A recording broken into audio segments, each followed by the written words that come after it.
Hello and welcome to A Simple Podcast. My name is Anthony. I have a love for music and marketing, and all I'm trying to do is bridge those two things together and talk to some really cool people in music. In this episode, we talked to Bailey from Halfheart Media, a full-time graphic designer who has worked with artists such as Weezer, Mayday Parade, Panic at the Disco, Sum 41, A Great Big World, Fall Out Boy, and a whole lot of other artists that you probably have heard of before. You can even find some of Bailey's work at your local Hot Topics, so if you're interested, go ahead and visit halfheartmedia.com and see for yourself. I just wanted to give a quick thank you to everyone who has listened to the podcast, and for those of you who have not listened to it before, welcome. I encourage you to listen to the previous episodes, but other than that, welcome to the 5th episode. This is actually the first one that I've ever recorded. I actually recorded this at work during my lunchtime, so you might hear sirens in the background just because I live in a town called Modesto in California. But yeah, in this episode, we talk about versatility in the design world, why communication is important, not just in business and the creative world, but just as a whole, communication is important. You could literally apply that principle to anything in life, and what it's like being a full-time designer. But before we begin, I'd like to give a quick shout out to Feature FM, which is the sponsor of this episode. Feature FM is a advanced music marketing platform, which is actually trusted by over 60,000 labels and artists across the board. It helps you increase revenue in digital music services and maximize your audience engagement. If you sign up today with our affiliate link, you do get a free $10 credit worth 500 sponsored song plays to your specific target audience. To get started, go ahead and visit feature.fm/simple. And with that being said, let's begin. But yeah, I mean, you being a graphic designer and all, I'm sure you've seen it to where bands say like, oh, we need a logo, and then they want to pay like $20 for it or something. Yeah, I mean, thankfully, like not in a while as much. I think that's also just because like anybody that follows my work, like obviously there are designers that are working with like a lot like bigger artists than I am, but I think like to some degree, like for anyone that like follows like my work, like the more that I work with like bigger bands, like for lack of a better way of putting it, people I think have less of a sense that they can hit me up and be like, hey, can you do this for free? Which I think is cool. I definitely had that a lot more when I was like first starting out. Yeah, I mean, I feel that, especially when you're just starting out, you know, trying to build up a portfolio. But I mean, like that's crazy that you reached the point to where you're at now, you know, and it's phenomenal. Like I've seen your stuff in like Hot Topic, which is crazy. Yeah, definitely. That's like one of the wildest things to me. It's just like going into a store and being like, oh, hey, here's that thing. I designed that thing. That's fucking ridiculous, you know? It's just like a Photoshop file that exists on my computer, but like here it is in this store, you know? Right, like it's an actual product that people would purchase and wear, you know? Yeah, I find that especially bizarre. Well, yeah, I mean, that's crazy. Well, yeah, thank you for joining me on this call, Bailey. If I were to ask you, you know, like who is Bailey and what is Halfheart Media? Like, how would you respond to that? Like, what would be the best way to like describe it when someone says like, hey, I need a merch design or I need a logo design? Like, why you? You know, what kind of sets you apart from the other designers out there? Because I mean, you know, it's just like being a producer. Everyone and their mom is a producer and everyone and their mom is a graphic designer nowadays, you know? Yeah, for sure. I think a lot of it is just about the preference that you have style-wise. Like I've been like, you know, I did the whole everyday series that I still, you know, contribute to occasionally. I think that really helped me develop like my own kind of style where like people will see that work that I put out and then they'll hit me up and be like, hey, like, we saw this thing that you did. We want something that's really similar to that. So, I mean, like, I try to kind of create, like, my own style, which I think has helped a lot.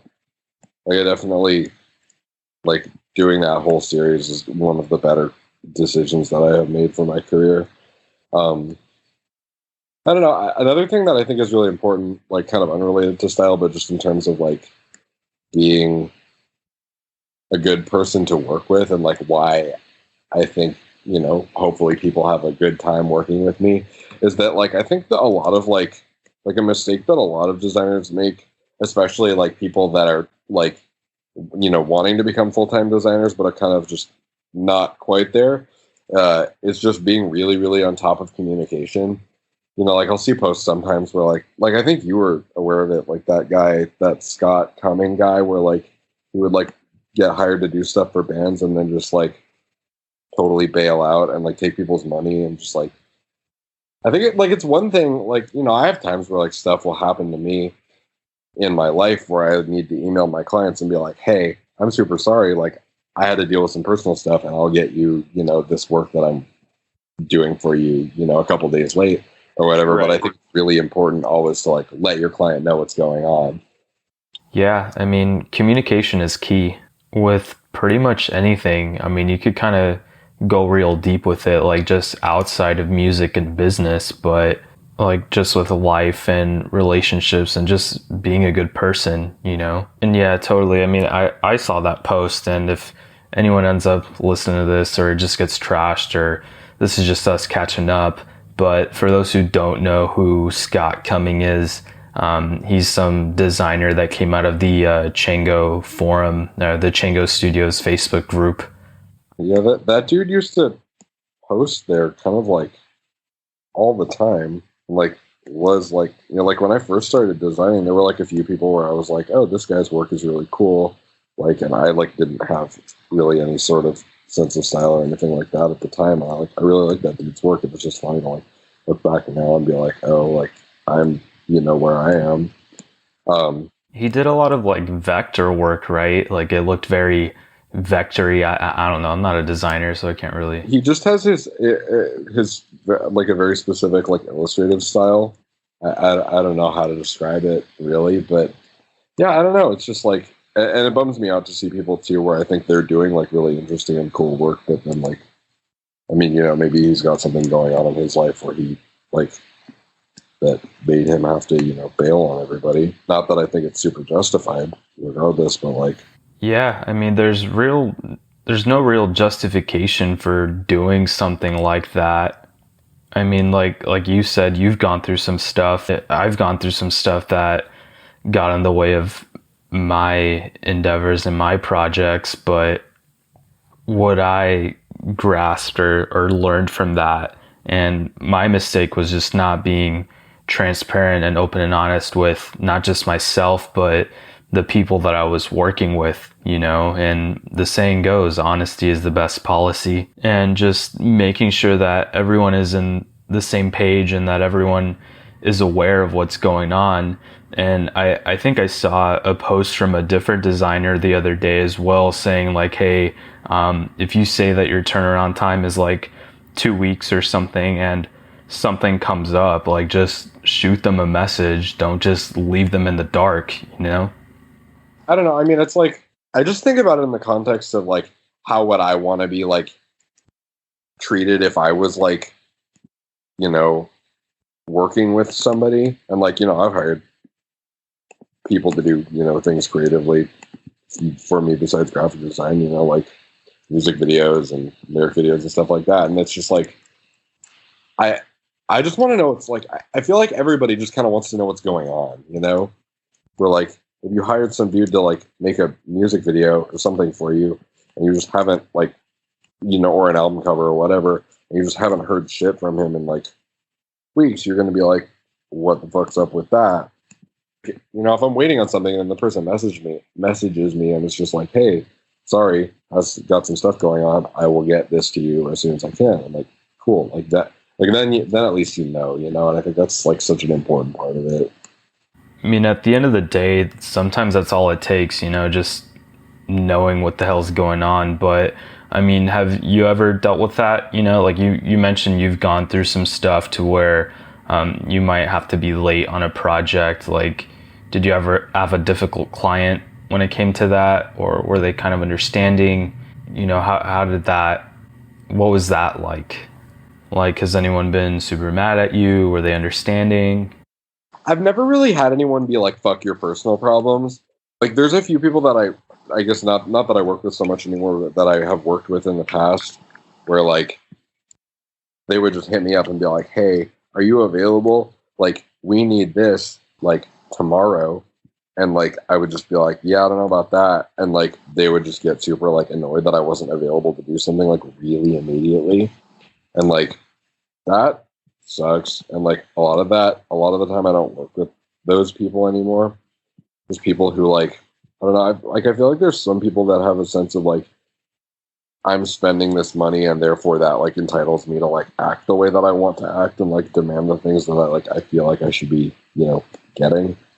Yeah, the demanding client. Like they get like some people they get super demanding and defensive even when you call them out on it. It's like it's not your fault as a designer that they as the client, waited until the very last minute to get a shirt designed or a logo done. And I've seen it time after time with younger bands. It's like, oh, okay, we're going to put out a record, we're going to put out a single.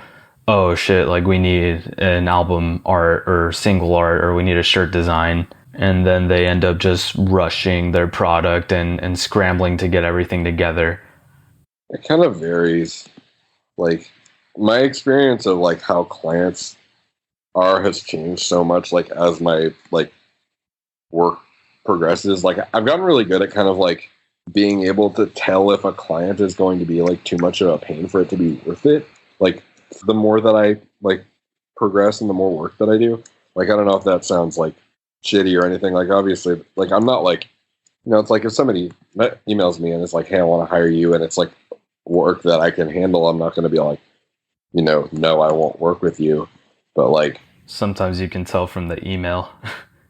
Like sometimes I'll get emails where I can just tell that like rather than having to be like, I'm not going to work with you, like I just know that it like won't work out. So like I just don't invest as much like time into it, if that makes sense.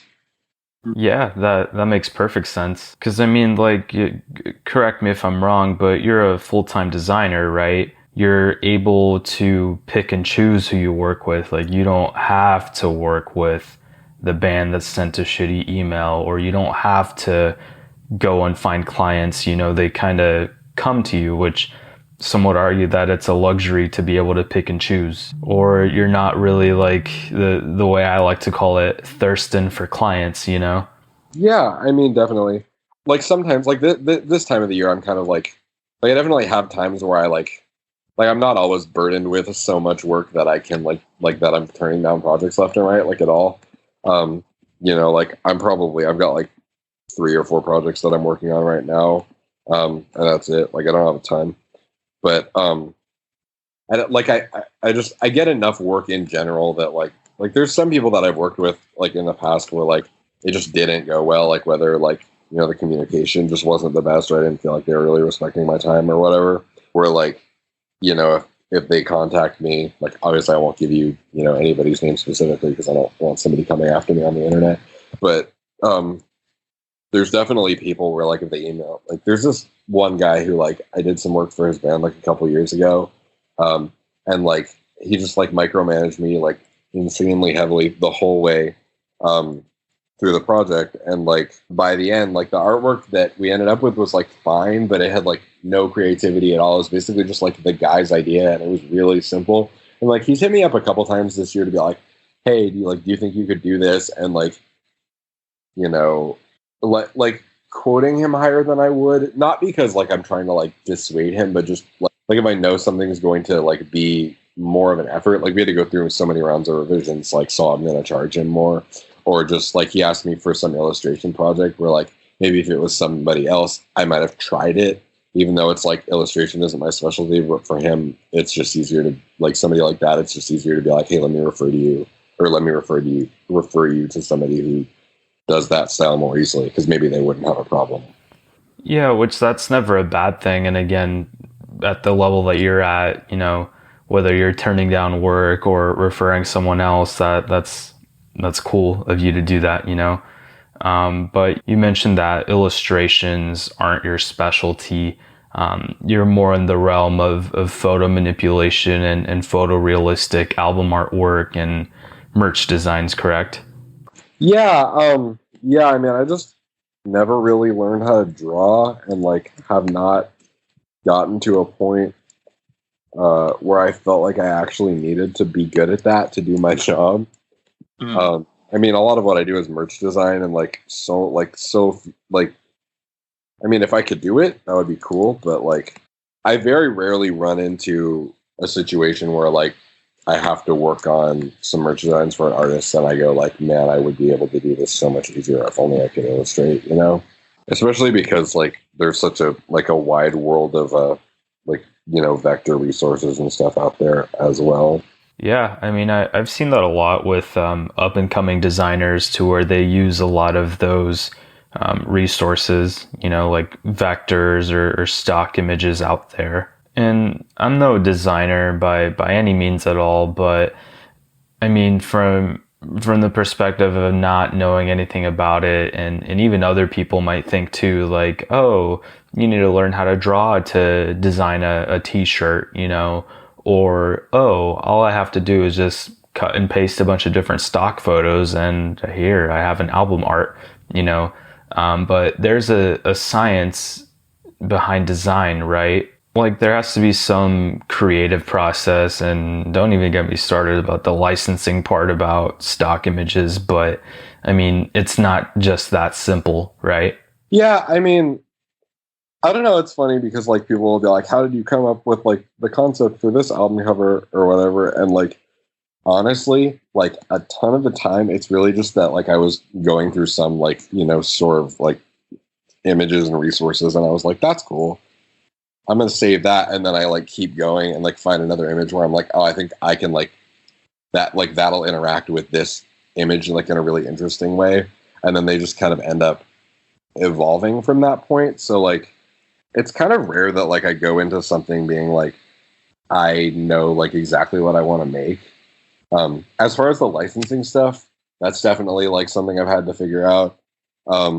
There's like a lot of really good resources that you can use without having to spend a bunch of money. Like I don't really like unless like really the only instances in which I would go to a website like Shutterstock and like buy some stock is if like I'm working on like a client project and they're like, we need like, they want like a central figure that's like a boy of a certain age with a certain hair color where it's like maybe I could find that without paying for it, but it would just be like so much of a pain. Like then I'll go on Shutterstock and it's pretty easy to type in like, teenage boy, brown hair or whatever. Yeah, I mean that makes sense because I mean even for my personal work, like whenever I use a free resource, they're not that specific in terms of when you're searching for stuff. Like you said, if you're looking for a specific age or a specific pose and things like that, like it's really hard to find a free stock image that hits all of those points just because it's so limited when you're trying to search for something. But when you use like a premium one like Shutterstock, for example, I do advertising for like a college. If they want an image of, a female aged 19 to 25 and whatever, like in a specific pose with a specific gown color, like it's very difficult to find that with the free resources, but with the paid one, literally in 5 seconds I could find exactly what it is that I'm searching for. But yeah, I mean, try to aim for the free ones while you can, but as irritating as it is, sometimes you do have to pull the trigger and get a paid stock image, I mean, it's super popular, but do you use Unsplash at all? Yeah, I've used that one. I do a lot of social media management for different businesses, and whenever I need to create an ad, I do use those to look stuff up. Or I think I've used like Pixabay or whatever it's called. Honestly, it's funny because like I use honestly I use Unsplash for like at least for my everydays, probably about like 80% of the source images for like all of those are from Unsplash. I mean, just because like I'm making those, for personal purposes, and like there's just so much stuff there that I think like less so lately, but like for a while you would see like the same like images come up and be used by like every, designer like that was in like Django, and Django was like, a thing, and there were like people posting in there all the time. Oh, there's so much stuff there, and like especially if you search by different keywords, like sometimes I'll just search like Unsplash by like really super random words just to see like what cool stuff comes out, just search like experimental or like, occult or fucking, Yeah, I mean, it seems like the more broad the word is, or just random, as opposed to being very specific. Because if you put like snake, 99% of the time, probably someone has already used that if it's like the first result. But if it's something as broad, like you said, like cult or experimental, or even like I've typed it in before for like background images, like abstract, like that's super broad and you get a bunch of cool stuff most of the time. Yeah, definitely. I think it's really cool how much there is to be made out of something like Unsplash. Like I think it's a really valuable source for creatives in general. Yeah, I mean, it's a pretty cool tool for sure. And kind of talking about the Django days, and like how a lot of the stock images that people were using were very, very similar. Something else kind of came to my mind, like in terms of trends, what kind of trends are out there in the design world now? Because I mean, if we think back like 2008, 2010, that whole scene kid phase, with like the really bright colored band merch with just weird looking animals and Vikings and narwhals, or God knows what else was on those shirts. But I remember I had a Devil Wears Prada shirt with just some like monster on it, and I thought it was like the coolest thing ever. That like 2008 Hot Topic. Yeah, that was my jam. Yeah, I mean it's kind of strange that like something, I don't know. I mean, I don't like, it's been kind of a while since I've designed for like that many bands like that are like kind of in the metalcore scene. Like the whole streetwear thing has definitely been like a really big trend in the last few years. Floral was like really big, kind of coming out of like the generic like scene designs phase. Oh right, like roses and floral print and all that other shit. So much stuff like that. Like when I was doing stuff for like a lot like Birds and bands like that, like all the kind of Sacramento scene floralcore bands, and I was first starting out, like a lot of the first like bigger artists that I worked for with those bands, and like floral was huge back then. Now it's interesting because like I do merch projects for like all kinds of artists now, since I'm working with like some just different merch companies and stuff, that it's harder to be like there's a specific trend. I definitely see streetwear a lot, like with with heavy bands, but also with like hip hop artists, like cleaner streetwear where it'll just be like some random word printed super big in like Helvetica on the back, and then just like tiny little embroidered logo on the front. Like it's kind of like anti-design in a way, where like it's really rare lately that I get asked to work on anything where they're like, we want like really big complex graphics. Like graphic tees are not such a huge thing anymore, except for like it's a thing with like vintage artists. Like I'll get like asked to do stuff for like festivals where they'll be like, we want like vintage rock type stuff, and that's all just like really big, colorful graphics, like in the same way that like if you imagine like Rolling Stones merch or like Journey merch from like the 70s, where it's just like super colorful and chrome, or like Toto, that kind of stuff. That's definitely like a cool trend that I think is coming back. Yeah, I mean, I could totally understand the streetwear thing and like heavy music kind of.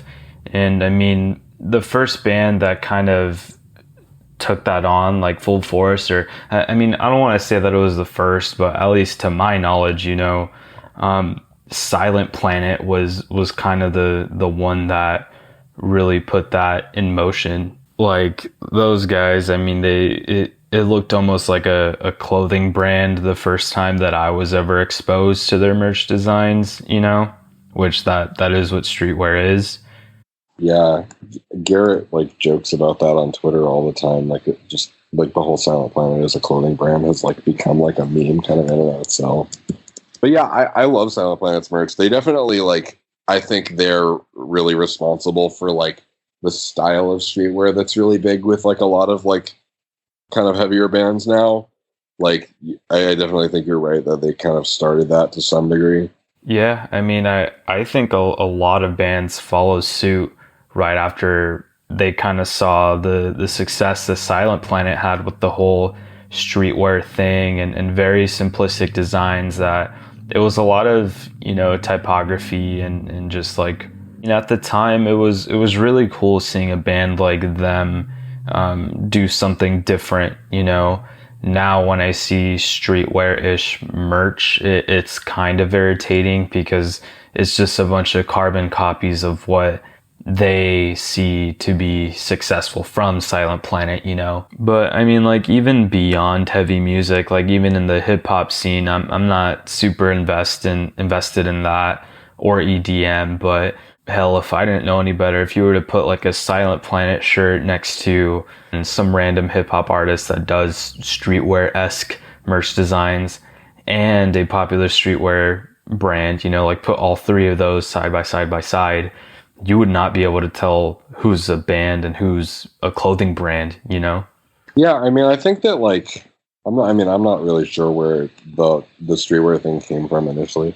Another thing I wanted to say in general is just that like lately I feel like there has been a little bit less of like bands all trying to adhere to a specific trend, which I think is really cool. I mean, I see that, like, not that many people are trying to copy a specific trend. I mean, other than the streetwear thing. Even with that, I think like streetwear is broader than it was a few years ago, People are just doing weirder shit. Like designers are just weirder, and I think that's dope.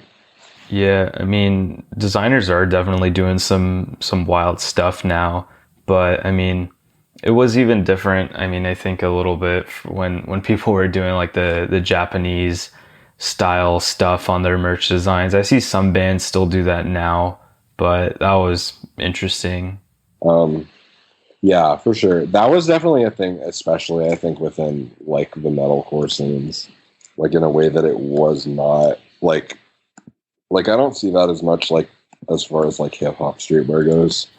Yeah, I mean, like 2016 or 2015, 2016, when I was still in like a metalcore band, like the whole Japanese thing was kind of taken off because of Palisades or Palisades. I don't even know how to say them, but I blame them because whenever I would approach a merch designer, it'd be like, hey, like, give me a cool shirt and just throw like Japanese lettering on the right sleeve or some shit, and it's crazy because like when we got our shirts printed, it was like along the bottom, like where, like around your stomach, like with the Japanese lettering. And then the next day, like I'd go into like H&M or something and I see like a long sleeve crew neck with Japanese lettering across both sleeves, and it's just like a rectangle on the front. Like I feel that Japanese thing was at its peak around that time, like even outside of music, Oh yeah, absolutely. I don't know. I'm kind of glad to see it. Like, I mean, I put that on, every days that I've done and stuff, but like, I'm kind of glad to see the depth of that being like so intensely overused, so everywhere. Now when I see it, I'm like, this is cool. I dig this, Yeah, and I mean, I see it here and there too. Actually, I think today or yesterday, I actually saw it on a single cover art. I don't remember what band it was, but it was like a astronaut or something, and it had like Japanese lettering on it.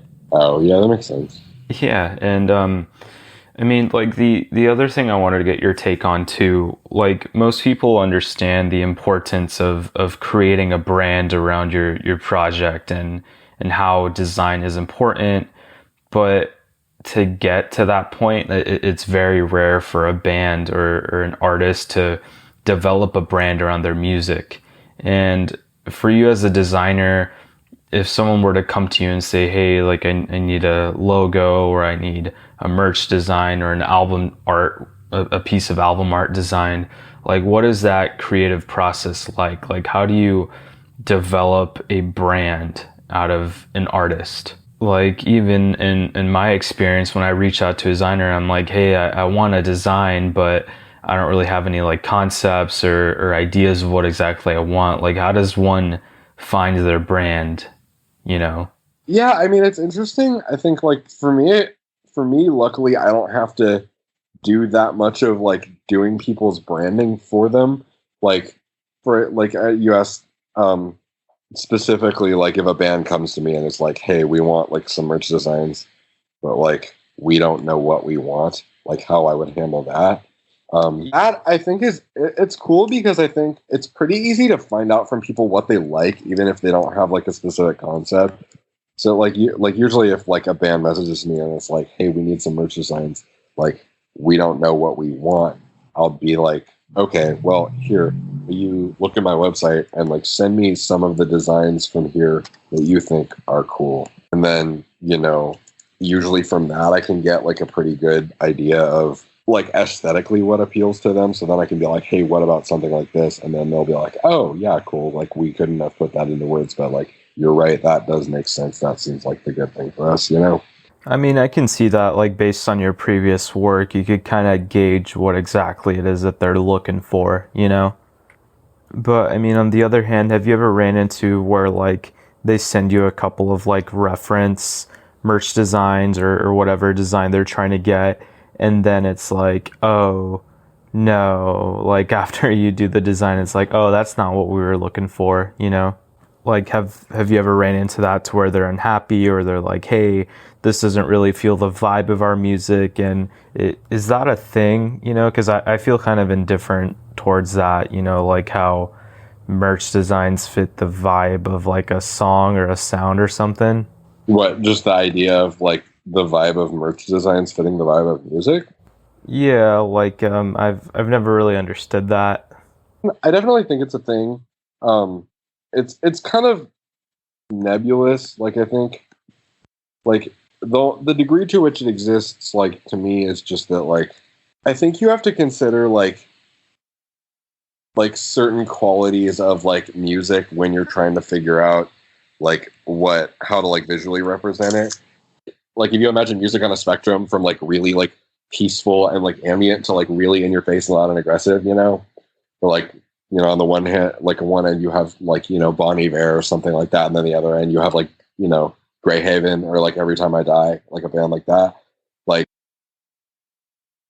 you don't want to like create something that's like super in your face and like attention grabbing, where it's like, look at this design, like this is really like grungy and punk rock and like loud for like so I guess what I'm trying to say is you don't want to create something that's visually like really loud if the music like isn't that way. And then at the same time, you wouldn't like want to take a band like Every Time I Die and give them a merch design that's just like really like nice and calm looking, Like you wouldn't want just like a peaceful, like minimal, like little floral design for Every Time I Die. And like, maybe there's situations in which like I'm trying to think, I can't really think of a good example, but I feel like I've seen stuff where like some super heavy metal band will like put out a t-shirt that's got like some cartoon like rainbows on it or something, and like people are like, aha, that's funny because it's not what you would expect from that band, and then they buy it. It has to do, I think, with like how loud and like chaotic the music feels, like versus how soft. Like I just feel like visually you can kind of mirror that, less so with merch, but like more for like album artwork and stuff. Like if somebody sends me some music like that's all like pretty ambient and minor and melancholy, like that evokes like certain kinds of imagery in my head. Yeah, I mean that makes sense. I mean it'd be expected from like album artwork, you know, but what I would always struggle with finding like shirt designs for my different bands was like I would just say like, hey, this is my band, like can you design something cool, you know? Or like, hey, like here's my music, can you like design a shirt that kind of speaks to this vibe or like feeling, you know? Like it just didn't really. So like when you said that to like, did you just like say that to people and then not really just not have good results from it? Or Yeah, I mean, I didn't get much good results, but at the end of the day, I think I was at fault for it because I just didn't have that many options. And I mean, we've all done it to where we cheap out, you know, like on a merch design to like save a couple bucks here and there. It was just some guy off of Chango. It's like, hey, yeah, like $50 for a merch design, cool. But it's like now you have options. It's a little bit more affordable now, and there's more people out there that are better qualified to get to the end product that you're looking for. It just takes more time. You just got to search more, which I think that ties back into finding the right designer for your project or whatever genre it is that you play in. I feel like that's very, very important when it comes to building or creating your brand and just having your album artwork and your merch design and just having everything be cohesive. And I mean, it's tough having everything be consistent. And as a designer, you would always want to be versatile so that you're not limiting yourself on work, which is something that I admire about your work. I mean, like it varies, like not that it varies in quality, but I mean, like it varies in terms of like stylistic approach. Like it's crazy seeing different designers that are like really good at, the death metal tree branch logo type style art, but then they're still telling people to hit them up for, if you're like a progressive rock band or something and you need something super like mysterious, but now you got this guy over here with like the tree branch death metal stuff trying to get you to go with him. How good will that turn out? Because that's not their specialty. Yeah, I mean, I think a ton of it is also like, there's like designers I know where like they're really good at like there's this one guy, no, I won't say his name, but he's like really, really super good at like doing kind of like metal styled like landscape illustrations and like kind of sci-fi stuff. Like his work is really, really good. Like I could never like do that kind of work like anywhere close to that standard. But like I wouldn't go hire that guy to be like interpret my music and give me like merch that matches the vibe of this, because like he's really good at that one thing. That's his thing. So like sometimes there are designers where they have a thing that's like, their thing. Like one of the things I try to pride myself on, which I think is especially important for merch designers versus like people that do more primarily album artwork, is being able to be really versatile stylistically. Like that's really important, like especially in like trying to like be an asset to like merch companies, I want people to be able to email me and be like, hey, we need designs for, Metallica, or also be able to email me and be like, hey, we need designs for Carly Rae Jepsen, like no matter how good they are at like the, as you put it, the metal tree branch unreadable death metal logos, like they're probably not going to be that good at creating like something for like a really like ambient electronic artist, Right. And like I think obviously like everybody specializes. Like I get hit up by like electronic artists a lot. Like a lot of the work that I do, like as far as album artwork, is for electronic artists, and I think a lot of that is just because of kind of the style of the everydays that I put out. Gotcha. I could see that. Like your everydays do definitely have like a what's the word, like cyberpunk future-esque type of vibe. Yeah. So like I specialize in that probably more than with some other things, but yeah, overall I feel like I am pretty versatile. I just try to be. Yeah, which I mean, if we're talking how versatile you are, I can vouch for you on that one. But yeah, I mean, as far as like finding the right designer for a project, like what advice would you give to an up and coming artist, or like let's say that I was an indie rock band and I was looking for a merch design. Like, are there any resources out there or best practices that you would recommend in terms of finding the right artist for me? Does it work if I, look up the designer for my favorite bands? Like how does that fit into, how does that come into play nowadays?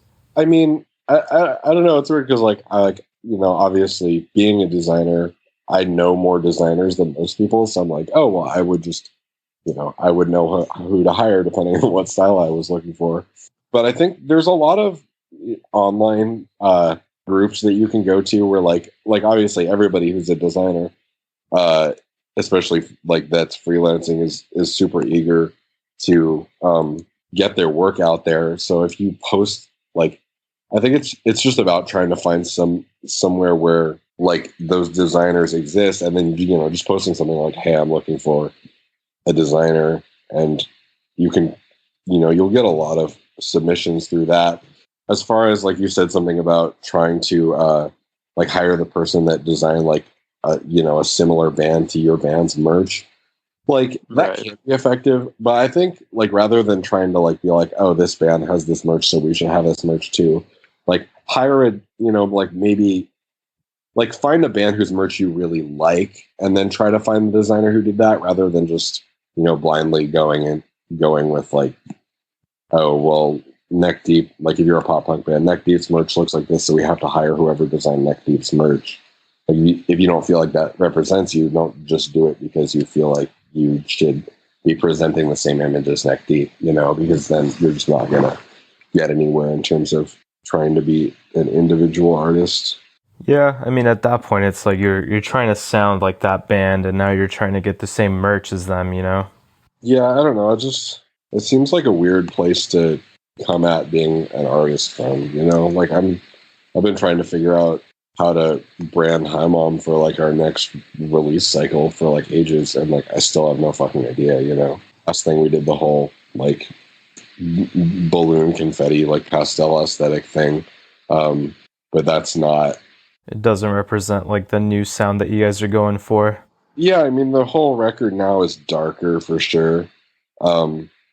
Like the songs that we're making are a little bit louder and a little bit heavier. I mean, it still sounds like Hi Mom, but I also feel like that aesthetic has kind of been played out at this point. Like I feel like when we did that, I didn't feel like it was super everywhere, and then I saw a ton of bands like after that go and like do the whole pastel pop punk thing.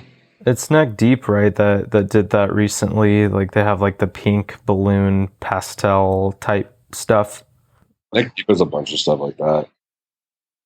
Yeah, I mean, like locally at that time, not a lot of bands were doing that at that time, and even like regional bands weren't. But now, I mean, the pastel thing is big. Like a lot of bands are using that color. They're using like the balloons and shit and confetti. And I mean, bands still do that now. I mean, when did you guys release your record? Like 2017, right? The album actually didn't come out until January of this year. But yeah, we put out like the video like for Leave the Light On, and like all of our promo photos that were like that style. That was all in like kind of mid 2017. Gotcha. Okay. Well, I got a hold of it. I mean, in 2017, so I thought it came out that year. Yeah, I mean the record was recorded in 2016, so the aesthetic of it has existed for a while. Yeah, I mean, 2017 has been a minute. I mean, it's crazy how time flies. But I mean, yeah, I don't want to take up much more of your time. I really appreciate you speaking with me, Bailey. Like I said, this may or may not be released. Like it might be trashed. It could just be us catching up, But I mean, for the sake of argument, if someone does listen to this, or if it does get released, I mean, is there anything you'd like to tell them? Like, like, hey, hire you for merch designs, or just any like final thoughts to kind of wrap this whole thing up? Not anything specifically as far as working with me. Like if anybody in a band ends up listening to this, I promise not to, I promise to try to not frustrate you too much. I try to provide a relatively communicative and bullshit-free experience. I'm not going to say that I have, better work than every other designer that you could hire, because I don't. But, my work is reasonably priced for the quality that it is. And I just, I try to not be the worst to work with. I think that's really important. All right. With that being said, thank you so much, Bailey. I really appreciate it. Yeah, no problem. Yeah, I mean, we'll talk soon. And if I have anyone that messages me or posts on Chango, like, is that annoying, by the way, like that I tag you on every time someone asks for a merch design? I always love it when people tag me and stuff. Helps me, eat. Yeah, that makes sense. Well, thank you again, and we'll talk soon. Have a great day, okay? Yeah, you too. Bye. Hey, you made it to the end. If you have any specific questions about marketing your music, feel free to visit our website at oddlysimple.xyz. And see you next time.